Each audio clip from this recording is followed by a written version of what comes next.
देखिए, ऑर्थोपेडिक में जब ये 3D प्रिंटिंग होती है, हम पेशेंट के हिसाब से, उसके साइज के हिसाब से और उसकी प्रॉब्लम के हिसाब से हम कोई भी इम्प्लांट डिजाइन कर सकते हैं। ऐसे इंक बनाने की कोशिश कर रहे हैं जिसे हम बायो इंक बोलते हैं, और बाद में हम इसको इसके अंदर फिट कर देते हैं और फिर ये जॉइंट का हमारा पूरा रिकंस्ट्रक्शन हो जाता है और पेशेंट फिर अपने कूल्हे पर चल सकता है। इस पेशेंट के लेफ्ट साइड के कूल्हे की हड्डी में कैंसर हो गया था। 3D प्रिंटिंग में सबसे ज्यादा फायदा ये रहता है कि जब कोई भी हम सामान बनाते हैं। नमस्कार दोस्तों, मैं हूं doctor Lokeshkar, orthopaedic surgeon, Eternal orthopaedic Gurugram से। आज हम आपके लिए एक बहुत ही स्पेशल वीडियो लाए हैं जिसमें हम आपको एक बहुत ही नई तकनीक के बारे में बताएंगे जिसे हम बोलते हैं 3D प्रिंटिंग। आज हम आपको बताएंगे 3D प्रिंटिंग होता क्या है, इसमें ऐसा क्या नया है और ये हमारी ऑर्थोपेडिक सर्जरीज में पेशेंट के लिए कितना महत्वपूर्ण है और इससे हम कितनी अच्छी सर्जरी कर सकते हैं और ये कितना फायदेमंद रहेगा। तो सबसे पहले हम बात करते हैं 3D प्रिंटिंग होती क्या है।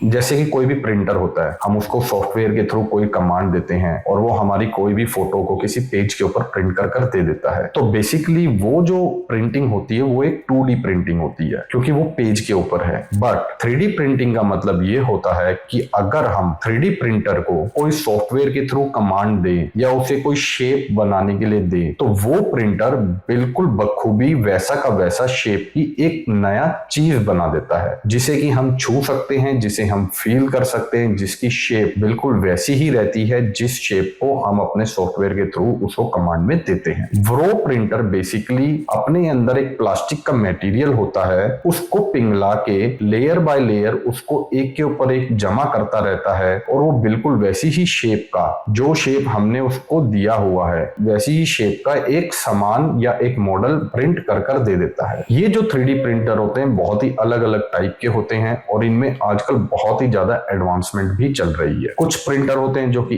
एक ही कलर के प्रिंट बनाते हैं, कुछ प्रिंटर होते हैं जो कि अलग अलग कलर के प्रिंट बना सकते हैं, कुछ प्रिंटर मेटल के प्रिंट भी बना सकते हैं जैसा कि हम उनको शेप बनाकर देंगे। 3D प्रिंटिंग में सबसे ज्यादा फायदा ये रहता है कि जब कोई भी हम सामान बनाते हैं तो इसके अंदर जो मटेरियल जो डलता है वो एक के ऊपर एक लेयर बाय लेयर इकट्ठा होता रहता है। जैसे कि आपने पुराने जमाने में देखा होगा कि हमारे कोई मूर्तिकार होते थे, वो पत्थर को तराश कर एक मूर्ति बनाते थे, बट उस मूर्ति को तराशना पड़ता है। जैसे कि कोई हमने एक ब्लॉक लेंगे, उस ब्लॉक को छीनी हथौड़े से तराश तराश के वो मूर्ति बनाते थे, तो जो भी मटेरियल जो उसमें से निकलता था वो मटेरियल वेस्ट होता रहता था क्योंकि वो मटेरियल दोबारा यूज नहीं हो सकता। बट 3D प्रिंटिंग में क्या होता है कि इसमें जो मटेरियल यूज होता है उस मटेरियल को लेयर बाय लेयर बनाया जाता है, तो इसके अंदर जो सामान यूज होता है उतना ही सामान यूज होता है जितना कि उस शेप को बनाने के लिए या उस मॉडल को बनाने के लिए चाहिए होता है। तो फालतू का सामान इसमें वेस्ट नहीं होता। इसे हम अपनी टेक्निकल लैंग्वेज में इसको बोलते हैं एडिटिव मटेरियल प्रिंटिंग। अब हम बात करते हैं कि ये ऑर्थोपेडिक में कैसे यूज होता है।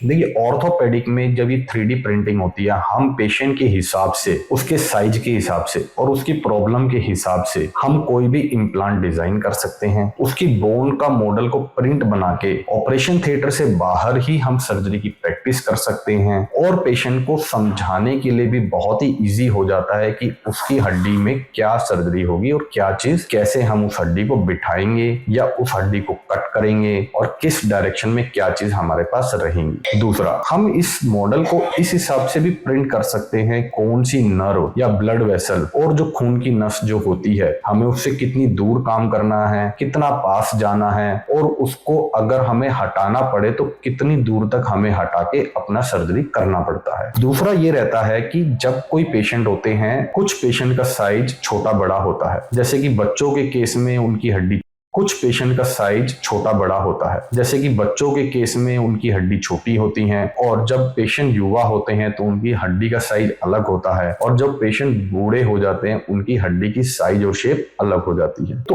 उस हिसाब से हम पेशेंट की साइज एंड शेप के हिसाब से कस्टमाइज इम्प्लांट या मॉडल बनाकर सर्जरी की प्रैक्टिस कर सकते हैं और सही शेप का इम्प्लांट हम पेशेंट की बॉडी के अंदर लगा सकते हैं। इससे दो फायदे होते हैं। सर्जरी सर्जरी से पहले एक बार प्रैक्टिस होने से हमें ये आइडिया हो जाता है कि सर्जरी के अंदर हमें कितना टाइम लगेगा। दूसरा, एक बार बाहर प्रैक्टिस होने से हमारा सर्जिकल टाइम काफी कम हो जाता है। इससे पेशेंट को कम देर तक ऑपरेशन थिएटर में रहना पड़ता है और उसको बेहोशी की दवाई भी कम लगती है और उसका ब्लड लॉस भी कम होता है और इन्फेक्शन के चांसेस भी कम होते हैं। जब हम कोई भी मेटल इम्प्लांट पेशेंट के हिसाब से बनाकर लगाते हैं तो उसकी पकड़ ज्यादा अच्छी रहती है। कभी कभी ऐसा होता है कि हमें जो कि नॉन कस्टमाइज जो इम्प्लांट होते हैं, जो प्लेट हमें बिना कस्टमाइजेबल के रहती है, जो कि फिक्स साइज और शेप की रहती है, तो हमें सर्जरी में जाके उन प्लेट को कभी कभी मोड़ना पड़ता है पेशेंट की शेप के हिसाब से बिठाने के लिए। उसमें भी हमारा सर्जिकल टाइम काफी वेस्ट होता है। और जो प्लेट हम मोड़ते हैं उस प्लेट को मोड़ने की एक्यूरेसी इतनी ज्यादा अच्छी नहीं होती, क्योंकि उसमें हम थोड़ा सा मोड़ते हैं, फिर पेशेंट पर लगा कर देखते हैं, फिर थोड़ा और मोड़ते हैं, फिर पेशेंट पे लगा कर देखते हैं। प्लेट थोड़ी ज्यादा मुड़ गई या ज्यादा घूम गई तो फिर उसको वापस सीधा करना पड़ता है। कभी कभी वो प्लेट पूरी खराब हो जाती है तो फिर हमें नई प्लेट लगानी पड़ती है। और कभी कभी हमें कॉम्प्रोमाइज करना पड़ता है कि ये शेप लगभग मैच कर गई है, यहाँ प्लेट लगा दो, और फिर सर्जरी खत्म हो जाती है। बट लेकिन 3D प्रिंटिंग से जो साइज और शेप जो होती है बिल्कुल पेशेंट के मैच के हिसाब से होती है, 100% एक्यूरेसी रहती है, और जो भी स्क्रू की जो डायरेक्शंस होती हैं वो हम पहले से डिसाइडेड करके रख सकते हैं। तो दोस्तों, अब हम बात करेंगे कि हम 3D प्रिंटिंग में ये सारा सिस्टम डालते कैसे हैं और ये प्रिंटिंग होती कैसे है।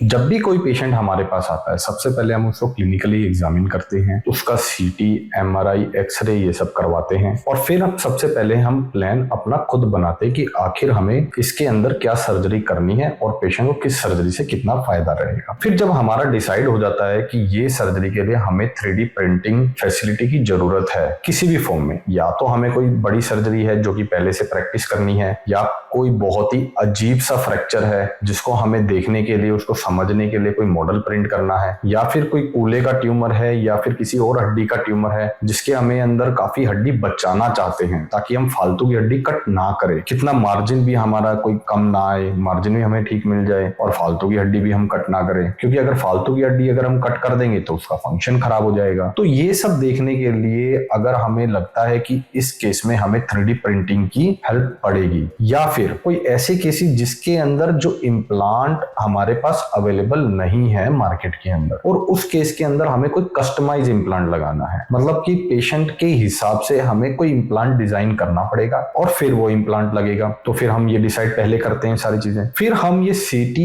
MRI और एक्सरे को एक सॉफ्टवेयर में डालकर हम उसे फ्यूज करते हैं, हम उसके ऊपर सर्जरी प्रैक्टिस करते हैं और अपनी सारी सर्जिकल प्लानिंग उसके ऊपर बनाते हैं। सारे जो भी हड्डी कट करने का जो भी सिस्टम होता है हम वो पहले से ही उस सॉफ्टवेयर के अंदर डिसाइड करते हैं। फिर हम उस सॉफ्टवेयर के अंदर सर्जरी करने के बाद ये देखते हैं कि कितना बड़ा डिफेक्ट बनेगा, मतलब कोई भी डिफेक्ट, मतलब कोई जगह कितनी अब खाली रह गई है। अगर हमें वहां पर कोई बोन का ग्राफ्ट लगाना है या फिर उसकी जगह हमें कोई मेटल का ऑगमेंट लगाना है या मेटल का कोई ग्राफ्ट लगाना है, तो फिर अब हम उस ग्राफ्ट को उसी सॉफ्टवेयर के अंदर डिजाइन करते हैं। उसे डिजाइन करने के बाद हम ये सारा जो भी डाटा होता है उसका एक फाइनल हमारी फाइल बन जाती है। वो फाइल अब हम प्रिंटर को देते हैं, प्रिंटर उस फाइल को देखता है और फिर अपने प्रिंटिंग मशीन के अंदर उसे प्रिंट करता है। फिर उस मॉडल को वो जब हमारे पास आता है उस मॉडल को हम चेक करते हैं, ये देखते हैं कि भाई ऐसा तो नहीं है मॉडल की जो शेप है वो हमारी जो प्लानिंग हमने सॉफ्टवेयर पे की थी वो गलत तो नहीं होगी, वो शेप सही फिक्स तो है, उसके अंदर डिफेक्ट के अंदर बैठ रही है, और जो हमारे सर्जिकल मार्जिन है वो भी ठीक आ रहे हैं। ऐसा नहीं है कि हम हड्डी इतनी ही कम निकाल देंगे हमारा पीछे ट्यूमर छूट जाए, अगर कोई वो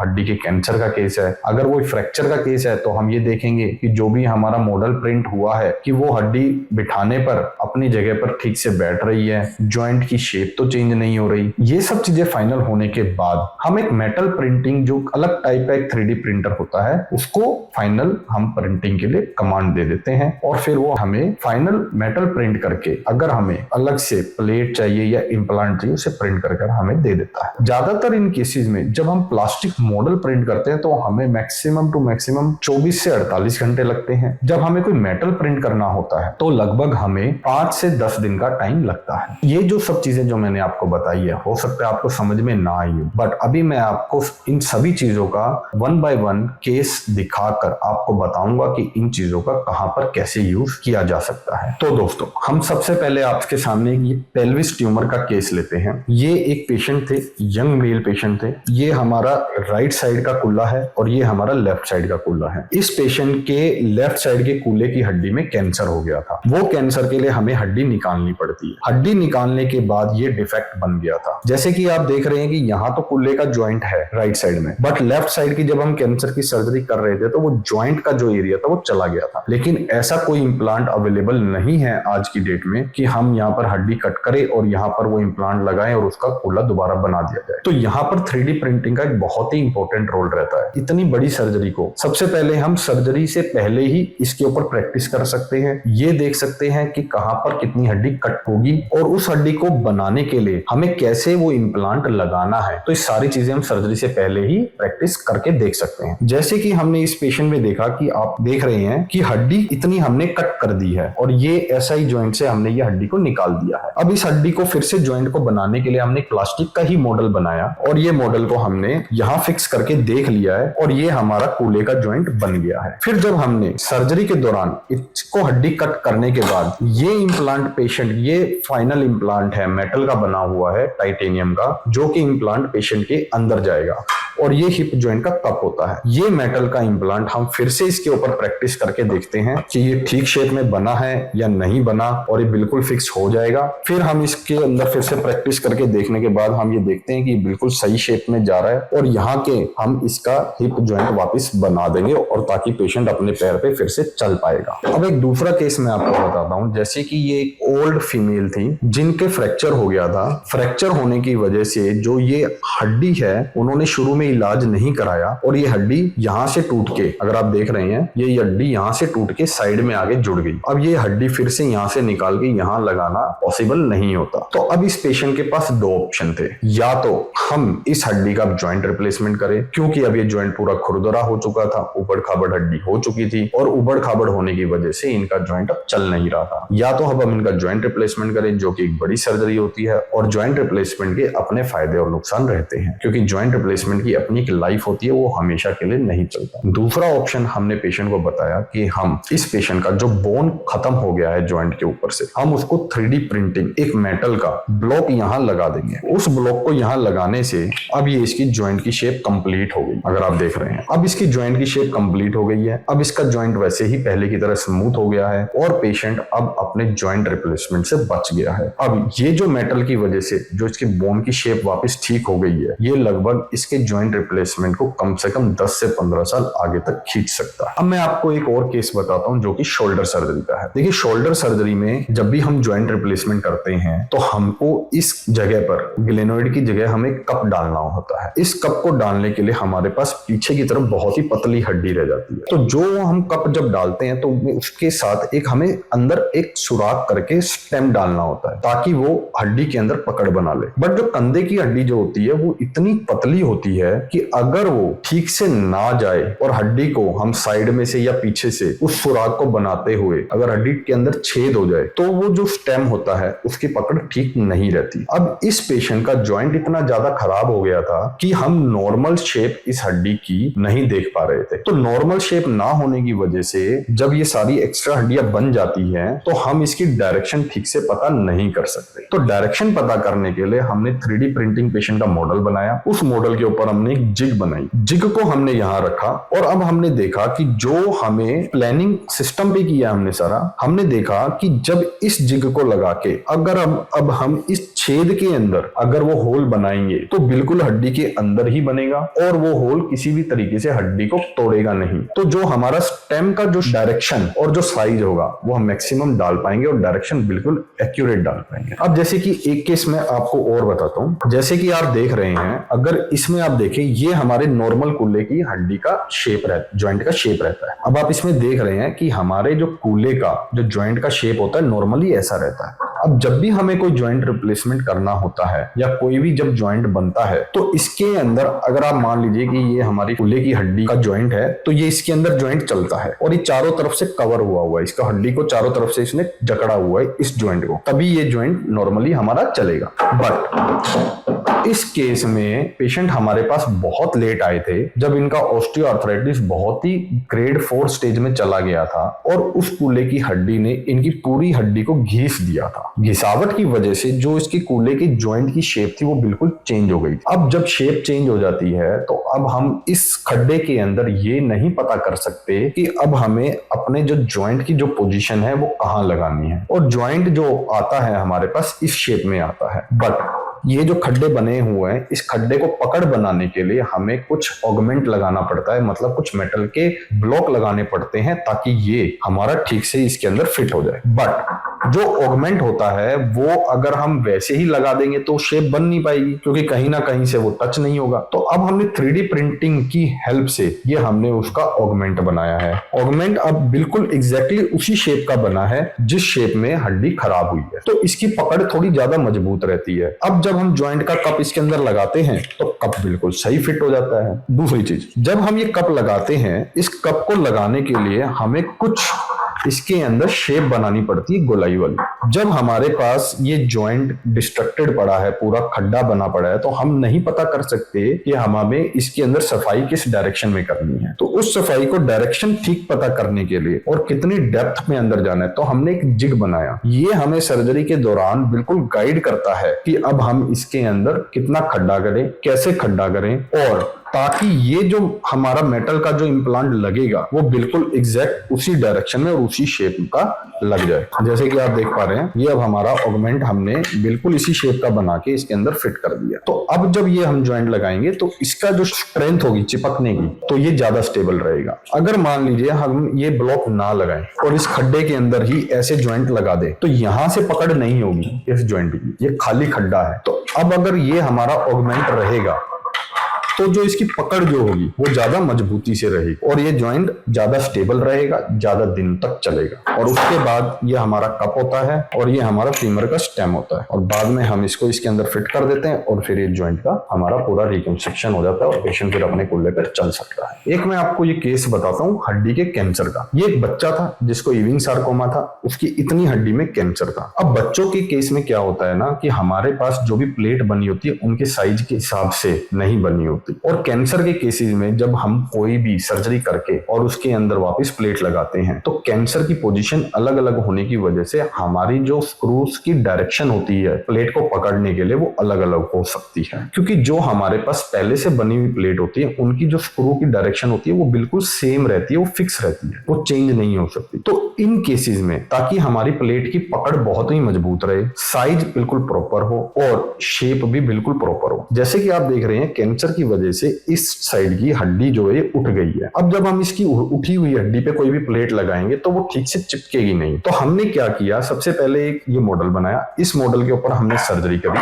और हमने सर्जरी करके ये देखा कि ये जिग हम यहाँ लगा के इतनी बोन को हमें सपाट करना पड़ेगा। ये जिग लगाने के बाद जब हम इसको सपाट करेंगे तभी ही हमारी प्लेट इस पर ठीक से चिपकेगी। फिर हमने 3D प्रिंटेड एक ये प्लास्टिक की प्लेट बनाई ताकि ये चेक करने के लिए कि हमारी बोन ठीक से चिपकेगी प्लेट से या नहीं। तो अब हमने फिर ये प्लेट यहाँ पर लगाई। अब इसके अंदर अब हमने ये देखा कि अब हमारे जो स्क्रू की डायरेक्शन है वो जरूरी नहीं है कि बिल्कुल सीधे सीधे जाए, हो सकता है कि हमें सीधा प्लेट स्क्रू चाहिए, हो सकता है इस डायरेक्शन में स्क्रू चाहिए या इस डायरेक्शन में स्क्रू चाहिए। तो ये जो स्क्रू की डायरेक्शन भी होती है ये भी हम पहले से ही डिसाइड कर सकते हैं ताकि ऑपरेशन थिएटर में अंदर जाने के बाद हमारा बहुत सारा टाइम बच जाए। और ऐसा भी नहीं है कि अब हम प्लेट को ऑपरेशन थिएटर के अंदर पहले से बेंड करने लगेंगे, उसको शेप को लंबा करने लगेंगे, तो ये चीजें बहुत ज्यादा टाइम वेस्ट होने लगता है। दूसरा, हमारे पास ऐसी इतनी लंबी प्लेट नहीं होती कि हम बच्चों के केस के अंदर पूरी बोन को कवर कर सके। अगर कोई प्लेट ऐसी होगी या तो वो कुछ सेंटीमीटर छोटी होगी या कुछ सेंटीमीटर बड़ी होगी, बट इस केस के अंदर मेरे को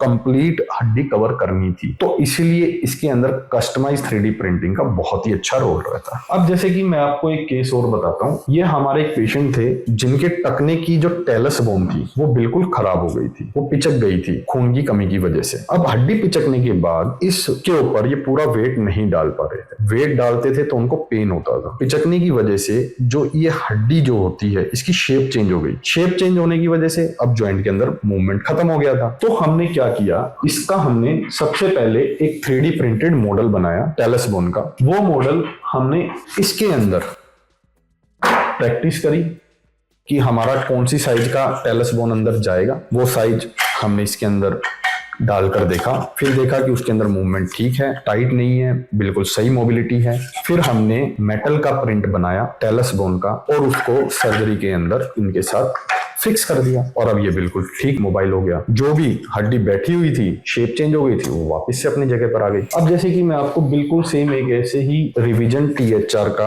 एक और केस बताता हूँ। इन पेशेंट्स का पहले एक THR हो चुका था, वो THR काफी टाइम होने की वजह से फेल हो गया। अब क्या था कि जब कोई भी THR फेल होता है तो वो एक्स्ट्रा हड्डी भी खराब कर देता है। जो आसपास की जो हड्डी होती है जहां पहले से मेटल लगा होता है उसको खराब कर देता है। जब वो हड्डी खराब हो जाएगी, अब हम दोबारा कोई भी उसके अंदर कप लगाएंगे तो उसको पकड़ने के लिए हमारे पास एक शेप चाहिए, ताकि जो हमारा जो कप डले वो हड्डी के ज्यादा से ज्यादा सरफेस के साथ मैच कर जाए और उसको उसके साथ चिपके। अगर हम कोई ऐसा कप लगा दें हवा में जो रहे यहां पर, तो ये वाला जो एरिया होगा इस साइड से हमारा कप हड्डी के साथ चिपकेगा नहीं, तो ये स्टेबल नहीं रहेगा।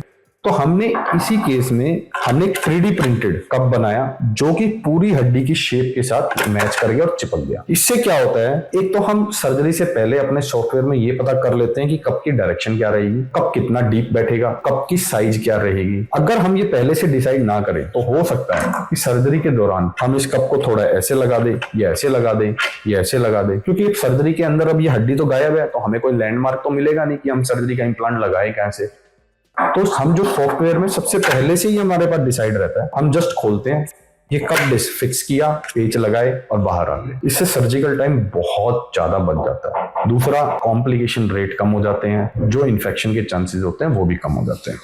एक केस और दिखाता हूं मैं आपको, बिल्कुल सेम ऐसा ही केस था। इनका भी एक रिवीजन THR था। वो हमारे पास जब आए तब हमने उनका मॉडल बनाया तो देखा तो इतनी सारी हड्डी इनकी गायब थी, और ये जो छेद देख रहे हैं पहले से यहाँ पर कुछ स्क्रू और प्लेट डली हुई थी। तो वो प्लेट और स्क्रू हटाने के बाद जब हमने उनका मॉडल प्रिंट किया तब हमने देखा कि इनके जो हड्डी की जो शेप थी काफी हद तक खराब हो चुकी थी। तो जब ये इतनी शेप खराब होने पर जब हमने देखा कि हमारा जो कप किसी भी तरीके से यहाँ बैठ नहीं रहा था, तो हमने मॉडल बनाया, उसके ऊपर सर्जरी प्रैक्टिस की। तब हमने देखा कि हमें ये वाली हड्डी भी कट करनी थी हमारे कप को ठीक से बिठाने के लिए।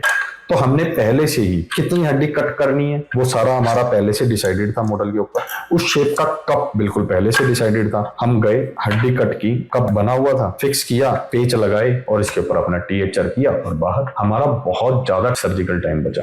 एक ये मैं आपको बहुत ही मुश्किल THR बताता हूँ। ये पेशेंट थे, फीमेल पेशेंट थे जिनको रोमेटॉइड आर्थराइटिस था, और अगर आप देखेंगे ना इनकी पूरी हड्डी ही गायब थी। अब हमें ये नहीं समझ में आ रहा था कि हम इसके अंदर कप लगाएं तो कहाँ चिपकाएं। तो सबसे पहले हमने मॉडल बनाया, पहले ही समझने के लिए हड्डी कितनी खराब है। फिर हमने एक छोटा मॉडल बनाया, उसके ऊपर सर्जरी की। ये देखा कि हम कहाँ हड्डी को थोड़ा सा घिसना जो पड़ेगा उसको घिसा, और उसके हिसाब से हमने कप डिजाइन किया और उस कप को यहाँ रखा, और किस डायरेक्शन में हमारे स्क्रू जाने वो भी हमारा पहले से सॉफ्टवेयर के अंदर फिक्स था और वो हमने फिक्स किया वहां पर। और अब आप देखेंगे कि ये एरिया जो हमारा खाली है, ये मेटल हमने जो प्रिंट करवाया था वो पोरस था, मतलब कि इस मेटल के अंदर छेद थे। तो धीरे धीरे करके क्या होता है, जो आसपास का जो एरिया होता है वहां पर हड्डी में से कुछ हड्डी इसके अंदर जाके फिक्स हो जाएगी। तो मेटल की जो स्टेबिलिटी होती है, मतलब बोन के अंदर जाके गड़ जाएगा। इसके मतलब इसके जो हड्डी और जो ये मेटल है ना, ये आपस के अंदर पोरस होने की वजह से जो हड्डी थोड़ी बहुत जो बढ़ेगी वो इस मेटल के